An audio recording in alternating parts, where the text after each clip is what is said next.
मुझे लगता है आपको ये ज़रूर ट्राई करना चाहिए एक बार। तो ये पिज़्ज़ा बना के इतना मस्त और इतना यमी बना था, क्या बताओ। चलो इसकी रेसिपी देखते। तो पहले मैंने यहाँ पे वार्म वाटर लिया है, उसमें मैंने ऐड किया शुगर, ईस्ट, और इसको अच्छे से मिक्स करने के बाद उसको मैंने रखा था 20 मिनट्स के लिए।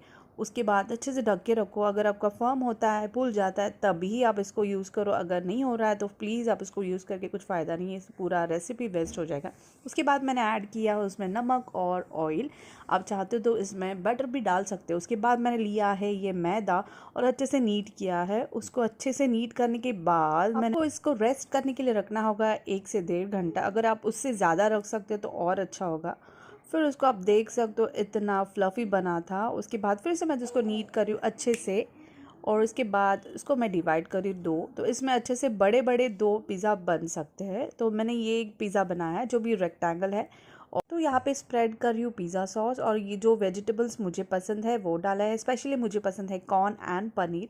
पनीर को अच्छे से मैंने पीरी पीरी मसाले में मस्त रोस्ट करके डाल दिया था, तो बहुत ही बढ़िया बना था। और फिर ऊपर से मैं डाल रही हूँ जो भी चीज़ जो मेरे घर पे पड़ा था, जैसे कि mozzarella cheese, cheddar cheese, Amul चीज़, जो भी था ना सब मैंने डाल दिया। और उसको मैं बेक करने जा रही हूँ 200 डिग्री में 15 मिनट्स। और उसके बाद इतना मस्त बनाता, आप देख सकते हो। आप ज़रूर ट्राई करना। Till then bye bye.